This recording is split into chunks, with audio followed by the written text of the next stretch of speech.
she mentioned Portage, Indiana. I've been to many places. I've been to many places in my life, and every place has its own personality. It's amazing to me when I walked through the halls of the hotel last night and I walked in here, how happy and friendly the people are here. And that's what I experienced in Portage, Indiana.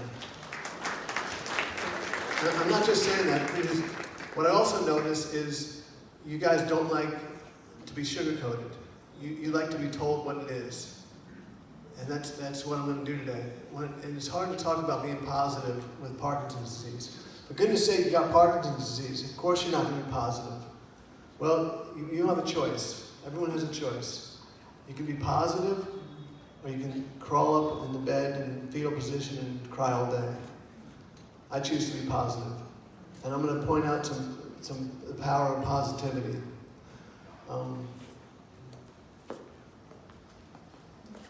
Let's talk about finding out.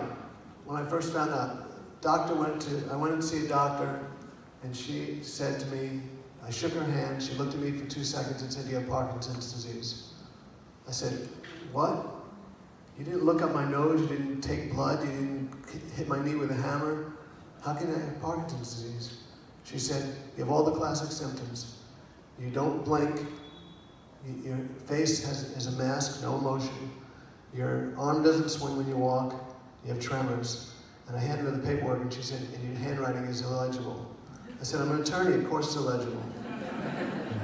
So she said, you have Parkinson's. And I said, well, I want a confirmatory test. I demand a confirmatory test. She said, the only thing you can do is an autopsy. I chose against the autopsy. So what happened to me? The first thing that happened was, what do you think that picture depicts? Denial. Denial, denial, denial. Come on, that's funny. Denial. First thing you experience is denial. I have to say denial one more time. So denial. You can't believe it's happened to you. I was 42 years old. My whole life was ahead of me. Then you experience shock. And I've actually experienced, it was interesting, driving back to work after being diagnosed. I don't remember the drive back to work. I do not remember the drive back to work. I saw a white light, like everything was in slow motion. That's how much in shock I was. I shouldn't have been driving. And interestingly enough, I've been 2 occasions in my life where I'd had the same sort of white light feeling. And that was, I was in a bus when I was 17 years old and tipped over. And an incident, I was in a bus when I was going back to law school, and the driver was killed when it crashed. By the way, if you see me on a bus, get off the bus. I've had bad experiences with buses. So shock. I'm still in shock today. I'm still in shock today.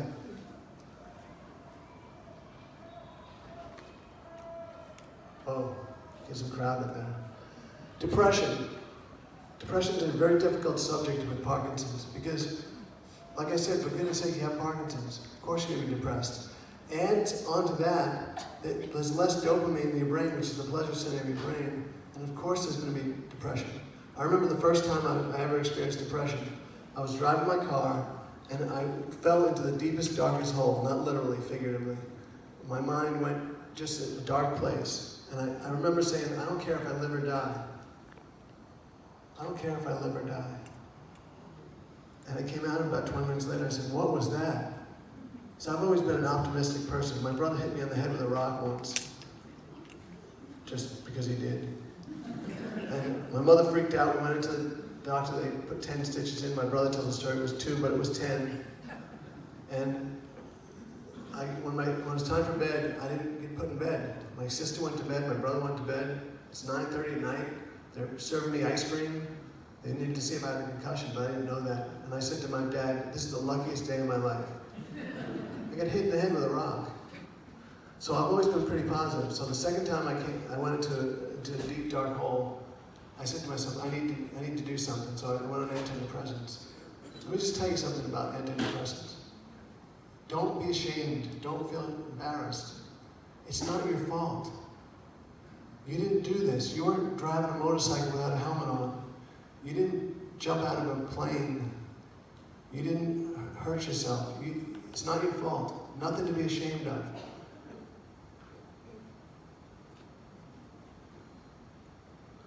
JohnBaumann is an interesting guy.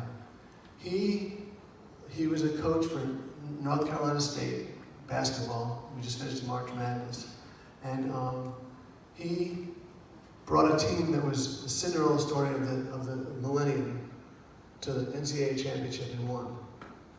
And before the season started, he actually had his team cut down the nets to feel what it's like to win the championship. It was a mediocre team. They cut down the nets. That's envisioning, and I talk about that in my book. Envision. You have to create an end vision. And the end vision for you, for me, my end vision is to be the healthiest person with Parkinson's ever in the existence of the planet. Why not go bold? That's what I decided to do 17 years ago. Don't give up, don't ever give up. That's his catchline. JohnBaumann said, if you do 3 things in a day, 3 things. If you laugh, you think, and you're brought to tears, whether of joy or sadness, you've had a heck of a day. A heck of a day. First, believe in the power of staying positive. Let me tell you, what is the placebo effect? You ever hear of the placebo effect? When they do clinical trials, they have to have somebody, a group of people take inert or sugar pills. And the placebo effect is during the first 3 months, everybody in the study gets a benefit. So the people that are not taking the medicine get the same benefits as the people that are taking the medicine. If that doesn't show the power of the mind, I don't know what does. You think you're taking the medicine and you get benefits from it. So that's the placebo effect.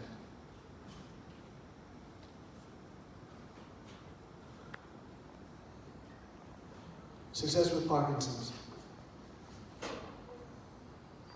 I wrote a book called Decide Success, as was mentioned, and you ain't dead yet. When I go to hospitals and I'm talking to patients and I said, you ain't dead yet, and it comes out a little bit funny, but you ain't dead yet. Second, believe in yourself. Believe in yourself. Critically important. You know when you were 10 to 12 years old and you got home and you walked in the door and you said, I'm home? No one can be home. But you announce your presence with authority. There's no cars in the driveway, but you say, I'm home. We lost that somewhere along the way. We need to gain that back. You need to believe in yourself. Muhammad Ali is I met him once at an airport. He was in my first derby that I came in for. He was giving out pamphlets in a baggage claim. And I got to meet him. I said to my friend, I can't believe this. Is Muhammad Ali always here greeting people in Louisville, Kentucky? Because what Muhammad Ali said was, I'm the greatest. I said that even before I knew that I was. That's pretty powerful. I'm the greatest. You need to feel like you're the greatest because you are. You have the intestinal fortitude. You have the drive. You have what you need to have to fight this disease. I call it Defy the Disease. Defy the disease.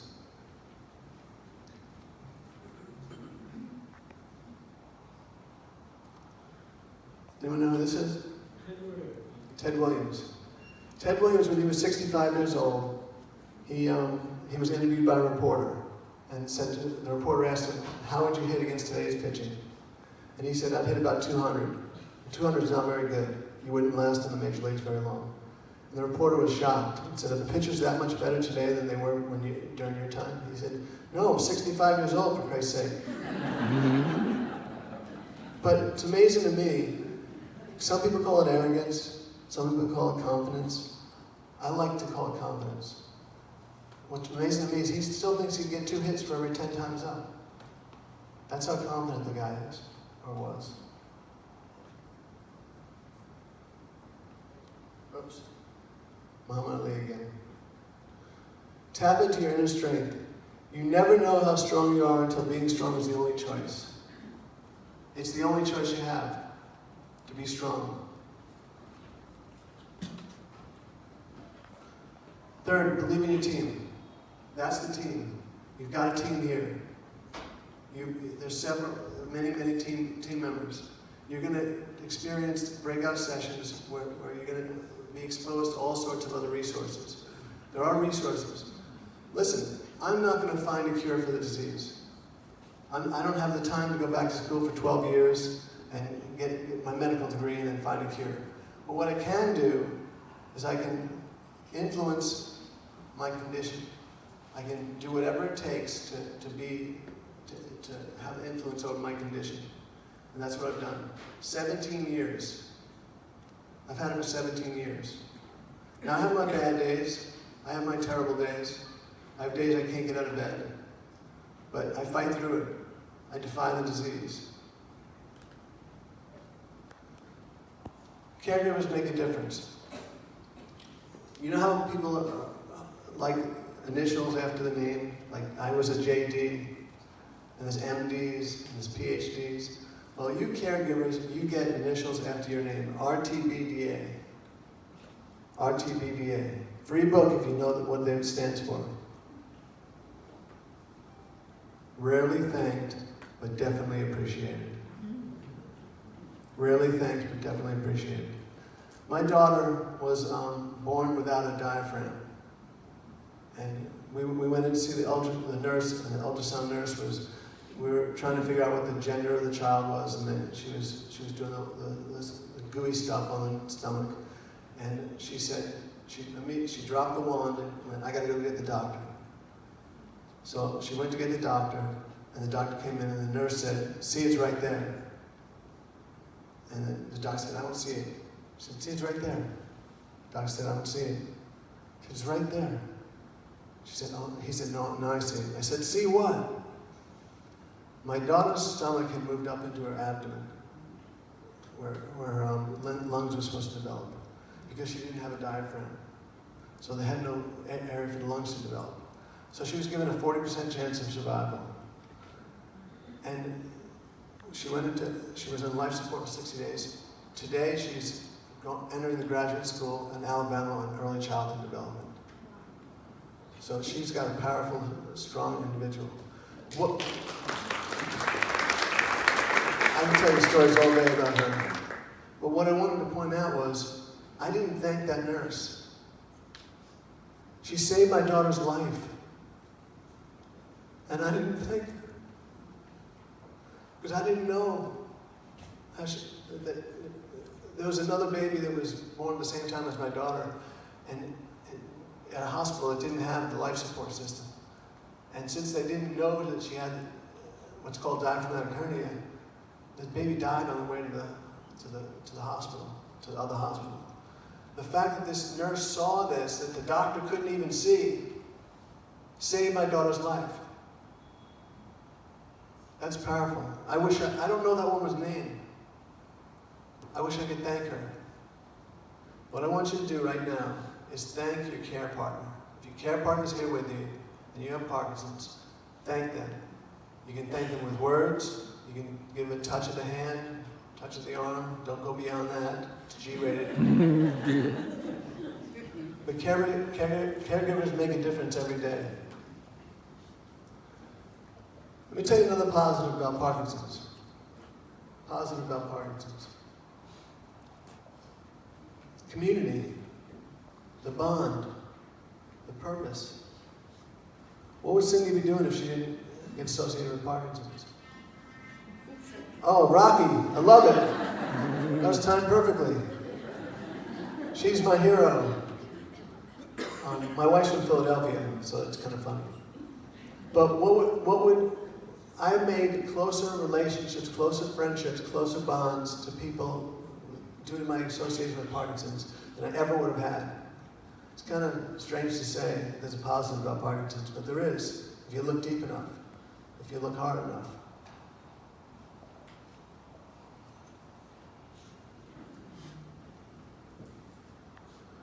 Fourth, and this is critically important, Do everything that you can to live the best life possible. How many lives do you get? One. It's not a matter of why you got it. It's a matter of what you do with it. I really enjoyed writing a book. I actually was co-author with a couple other people on other books called Courageous Stories of Inspiration and Roadmap to Success. But writing my own book was quite an experience. I always wanted to do it. And this was my lifelong dream. I got to do my lifelong dream earlier because I got Parkinson's. And I think Cindy mentioned she enjoyed it. I think it's helped a lot of people. It's just a bunch of positive stories about, based on 12 success principles. I said defy your disease. Now remember there's 5 stages of grief, the last one being acceptance. Acceptance sounds like almost resignation to me. That I accept that I have Parkinson's. Defy, there's another phrase that I want to make the 6th step of grief, stage of grief. And that's embracing your Parkinson's. Embracing it. I think, to this point, I've embraced Parkinson's. And I'm putting out the gauntlet to you to embrace Parkinson's. Doesn't mean you don't defy it, but embrace it. I'll give you an example. Interestingly enough, it's in Indiana. There was a women's group of Parkinson's people in Indiana about 5 years ago that they wanted me to do a workshop for them. So I did a workshop, and there were 35 women in a hotel room with me. We didn't have all this room. But I never envisioned 35 women in a hotel room with me. It was a little bit different than I always thought about it.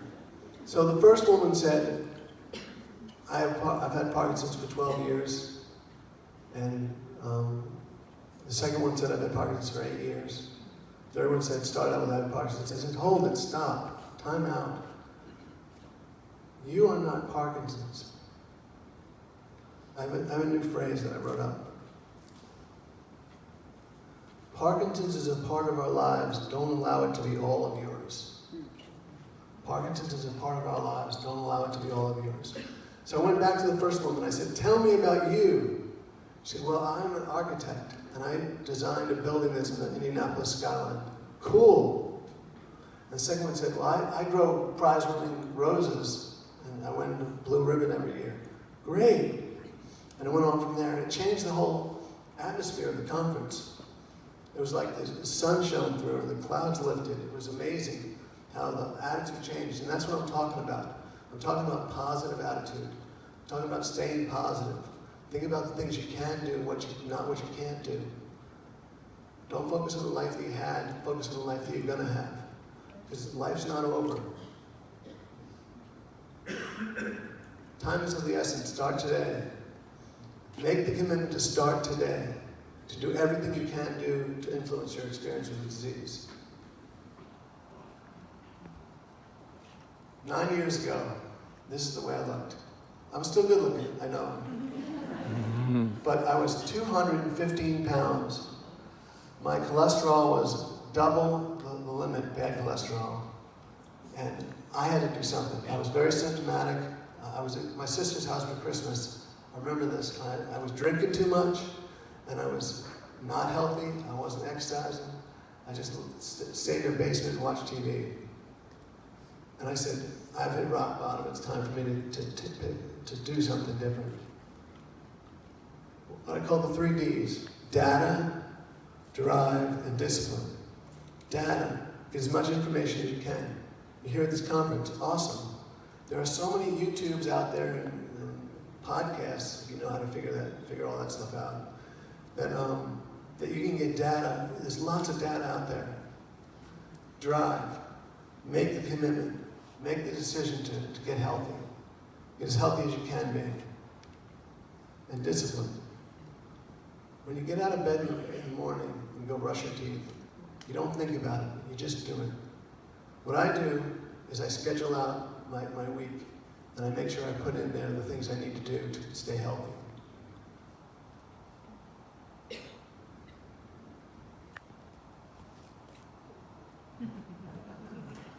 You got to start eating out of a different parking lot. Why do I talk about nutrition first? Because first comes nutrition. If you want to be healthy enough to exercise, you've got to eat right. You've got to put the right things in your body. Soak up all you can, data. Now, I'll give this slide out, and people have seen it before, but what it shows is why you need organic for certain fruits and vegetables, and why you can go without an organic for other ones. I would say go, if you have the resources, go organic all the time. One of the reasons they say people get Parkinson's is pesticides and herbicides. Your body, your immune system is working hard all the time to fight off Parkinson's.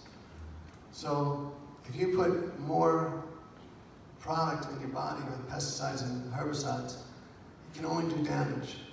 So my wife and I have gone completely organic. And that's why I advocate going organic. Drive, what motivates you? This is personal to everyone. Let me tell you what motivates me. I want to walk my daughter down the aisle when I give her away. Not give her away. Whatever. At a wedding. I don't want to be wheeled down in a wheelchair. I'm not going to do it. I'm going to do everything possible. When I'm halfway through my exercise routine, I'm saying, why am I killing myself? Why am I doing this? Why am I spending this time? Why am I eating right? I want to go eat barbecue. I want to go eat ice cream. I want to do all that stuff. And I don't do it. Or I keep exercising. That's my motivation. What's yours? Think about what motivates you. Give yourself no choice. No choice. I don't even think about whether I'm going to exercise. We basically map out the week and say Monday, Tuesday, Wednesday, Thursday, Friday, Saturday. I don't usually do 7 days a week, but I do 6. I do rock steady boxing 3 days a week. In fact, punch me in the stomach. Punch me in the stomach. Come on, hit me. Pretty stiff. Pretty good core. Just kidding. I woke up one day and I was 170 pounds. I swear I did not get on a scale between 215 and 170. I probably didn't have time to because I was exercising so much. But I made my goal to get, I didn't make it my goal, it just happened. It was a lifestyle change. It's not a diet, it's not a routine, it's a lifestyle change. I made the decision to get healthy, and that turned out to be losing weight. And now I weigh 170. My cholesterol, I don't take cholesterol medicine anymore because my cholesterol, bad cholesterol was cut in half. And I feel healthier than I've ever felt in my life. That's a positive with Parkinson's. I would have died at my desk probably years ago if I didn't get Parkinson's. I truly believe that. Improve your diet. My next book is going to be called What's Left? Because everything has a negative, it seems. There's no particular food that doesn't have some sort of negative. But what I want to talk about is what you can eat. Because people talk about what you can't eat all the time. We heard dark chocolate. Yay! Red, red wine. But what you can eat, what you need to reduce, and what you need to stop eating. I'm a realist. I'm not going to throw smoke. You can't stop sugar. Look at the table we have here. I'm not saying it's wrong with it, but the sugar. You get enough sugar from fruit. You don't need to have sugar or added sugar. And they should put sugar in everything. So you can't eliminate sugar. Do your best you can, but you can't eliminate it. But you need to reduce it. And that's the baby step. Reduce your sugar. Reduce it every day until you get to the point where you don't need it anymore. What you need to stop eating, drinking. There's certain things you need to stop. And I'm going to give you some of those. Okay. Beans and legumes. Does anyone know what a legume is? Really? I don't know what a legume is. I just said, be into legumes. Green vegetables. Visit line-caught fish. I do eat fish. I enjoy fish. But it's line-caught, not farm-raised. Because farm-raised, they pick up metals and stuff. And then substitute almond milk for milk. You're going to say it doesn't taste the same.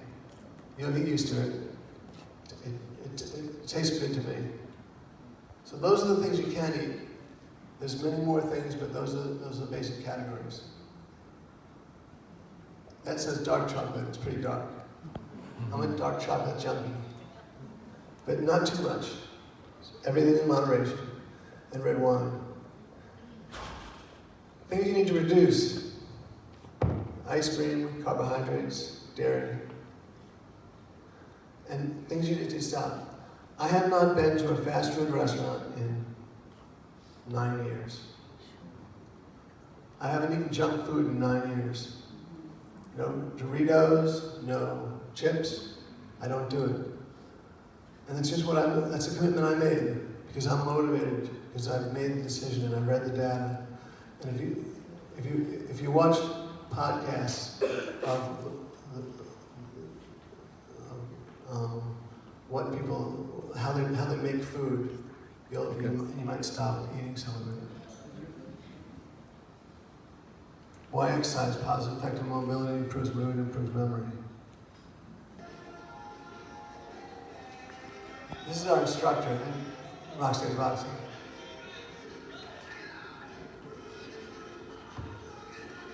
I think it's hysterical.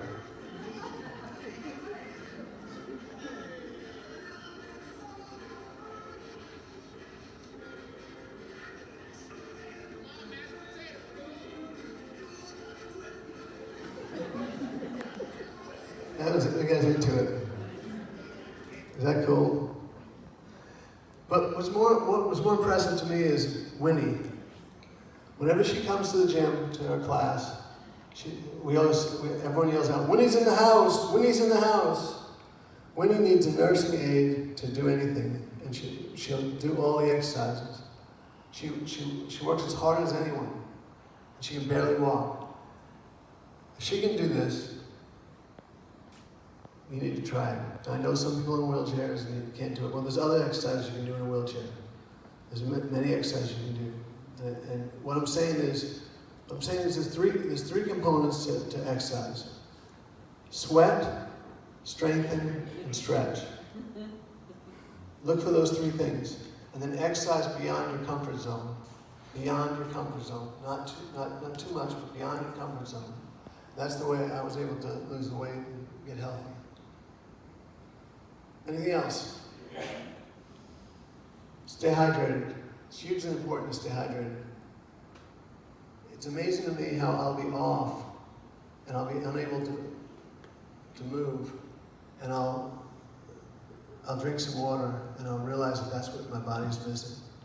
My body's a barometer.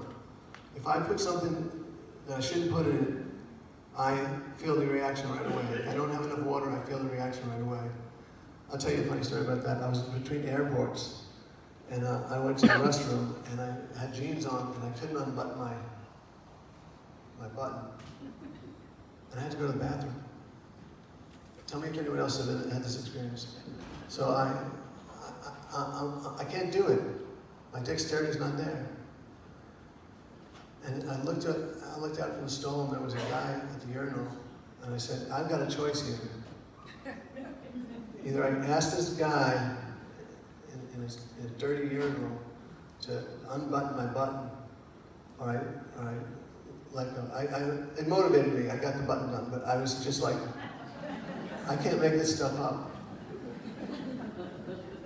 Of all the hundreds, at least 100 supposed inventing, the only thing that I've heard consistently for diet supplements is vitamin D3. I've heard from doctors that you can't get enough of that from the sunshine and whatever else you get it from. Deep tissue massage. Just had a hand massage. It was great. If I had the resources, I'd have a massage every day. Stay engaged. That doesn't mean if you're going to break off a marriage engagement. It means stay engaged, stay involved, and have faith. Faith is something that people don't talk about very much. Whatever your higher power, my daughter said to me one day, Dad, God wouldn't have given me this, because she has cerebral palsy still. God wouldn't have given me cerebral palsy if he didn't think I could handle it. That's pretty powerful. That's pretty insightful. 6, never lose your sense of humor. My wife is from Italy. We went to Venice, Italy, and we were walking on a bridge, and all of a sudden, my foot started cramping. Dystonia. I see Jennifer nodding her head. Dystonia. Dystonia is very painful. It's my foot will always turn to the inside. And toes go all sorts of ways that you never thought they could do, and it hurts. Very painful. And it was the first time it happened. So I said, well, another surprise Parkinson's has for me. So I sat down on the curb and sat there for a second. And my wife said, are you going to get up? I said, I can't get up. So she reached down, took my baseball hat off my head and turned it upside down and handed it to me and said, well, make some money while you're down there. That's a true story.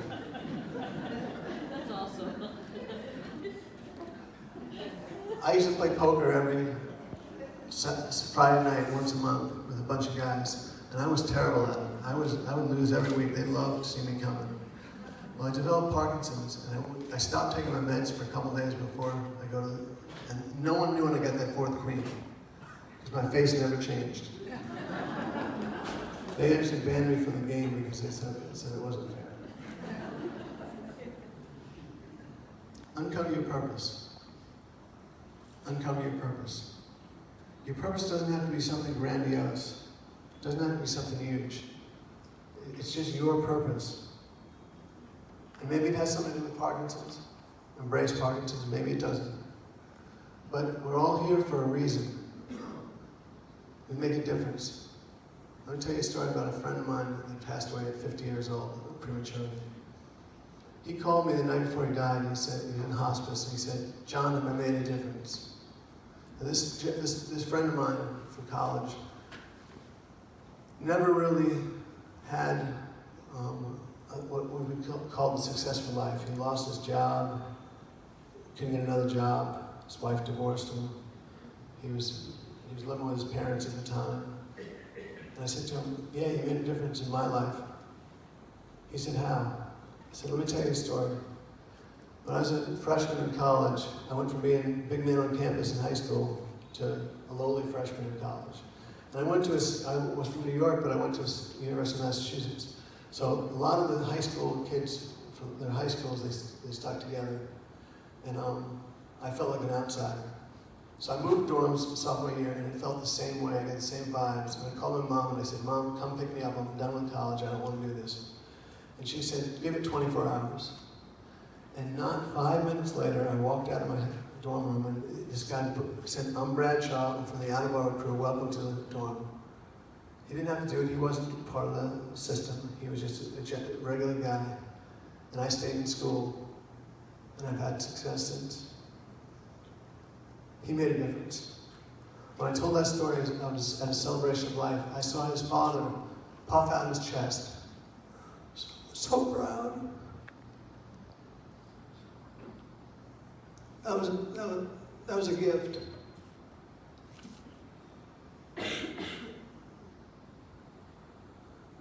So, teach school. This is a life marathon. Prepare yourself for it. Get healthy. Let me read you Leo Biscaglia saying, because I think it sums up a lot of what I'm talking about. Too often we underestimate the power of a touch, a smile, a kind word, a listening ear, an honest compliment, or the smallest act of caring, all of which have the potential to turn life around. Be that touch, be that word, be that listening ear, be that compliment, be that act of caring.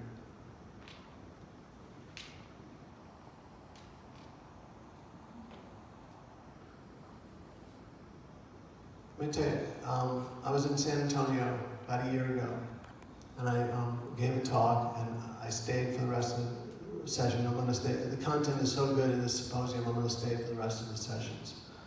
And I always talk to anyone who wants to talk to me, and there was a line of a few people, and I also autograph and sell my books.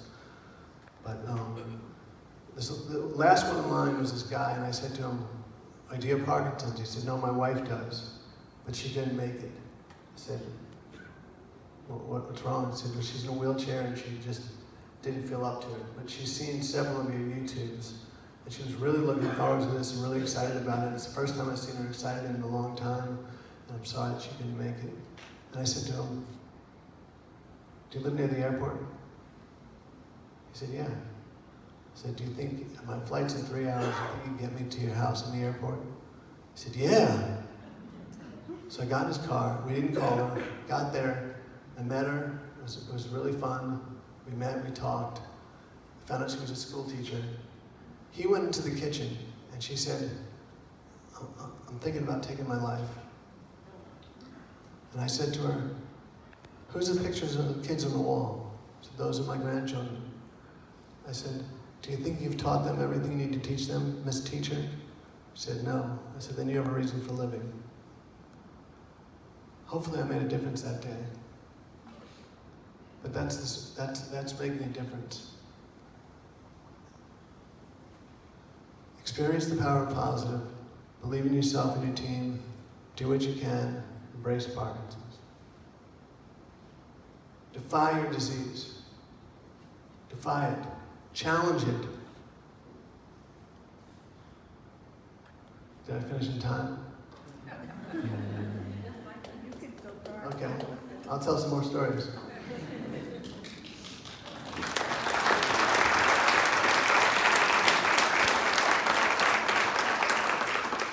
Let me talk about positive again. Masters is going on, the golf tournament Masters. I noticed something interesting. When a single-digit handicap, that means a really good golfer, for those people that don't golf, comes into the clubhouse, what do they talk about? If I only had a better drive on 5, if I only had a better approach shot on 6, if I only had a better putt on 12. Negative, negative, negative. Whereas when I get in the clubhouse, with my 25 handicap, which is really bad, I talk about, boy, did I stick that drive on 4.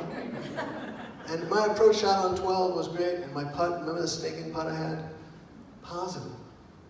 It's all about perspective. Are you focused on the positive, or are you focused on the negative? I once asked a friend of mine, what's the best thing that ever happened? What's the worst thing that ever happened in your life? And he said, my divorce. I said, I understand that divorce is a terrible thing, and it's tough. But you're remarried to the woman of your dreams, and you have an 8-year-old child by her.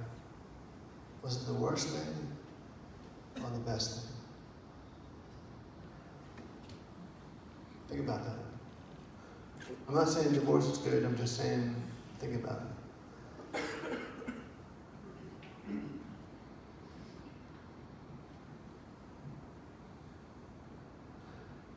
Positive. They have done studies that show that we just finished March Madness, that when a team starts hitting shots, when one player starts hitting basketball shots, the whole team starts hitting shots. And they've correlated this and shown that it's the momentum. There's always momentum in a game. And it's amazing to watch the momentum in these games, where if somebody starts missing shots, everybody misses shots in that team. That's power of positive thinking. You think you're going to make the shot, and you make the shot. It's amazing. Virginia won a lot of close games this past session. I think they always believed they'd win. They just believed they'd win. Guy hits a 3-pointer from the side when they're down by 5. And off balance, no way it should go in a 3-pointer. They go down and they get the ball back and they're down by 2, and he takes a shot and he gets fouled, and he goes up to the line and sinks 3 free throws to win the game. Was he thinking, oh man, if I miss this shot, the team's going to be upset at me? No, he was thinking, this is money in the bank. I'm good, this is good. Positive, positive, positive. Gotta stay positive. I'm not saying PD doesn't suck. It sucks. It's terrible. It's awful. But it is what it is, and you need to do what it takes to influence your experience with the disease. I actually tried a lawsuit 10 years into my Parkinson's. I tried a lawsuit. And 2 guys from Nashville were accused of stealing his product. And the judge actually said that we were going to lose the case in front of my clients. And they were distraught, and they went home to Nashville. I was living in Louisville, and told their families that they were going to be financial ruin. And they came back the next morning. I met them for breakfast. I wrote my closing argument the night before. I said to them, "We won." I actually said to them, "We won." They said, "What do you mean? I thought the judge said we're going to lose. It's up to the jury." I said, "I wrote a closing argument." The other one said, "Can I see it?" I said, "You'll see it live like everybody else." So I did my closing argument, and we won in an hour. I cited the legal precedent of Pretty Woman, My Cousin Vinny, I'm serious, Jerry Maguire, and Miracle on 34th Street. So the cool part of it is that when they went out to tell their families that they weren't in financial ruin, we won the case. That was a touching and great moment for me. Well, what I made the mistake of doing was asking the court for a video of my closing argument. That's where I made a mistake. Because I got the video and I thought it was Sam Waterston of Law & Order. And I was terrible. I was a mess. But it's the power of positive. I was positive. And I think the jury picked up on that, and they felt the positivity. With that, I'll end my talk. Thank you for being here.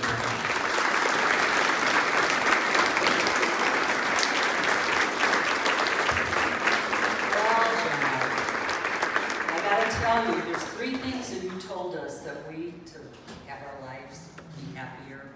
And you said to laugh, you made us laugh. To cry, we cried, and also to think. And I think we all thought a lot, didn't we? So thank you, John. It's our pleasure.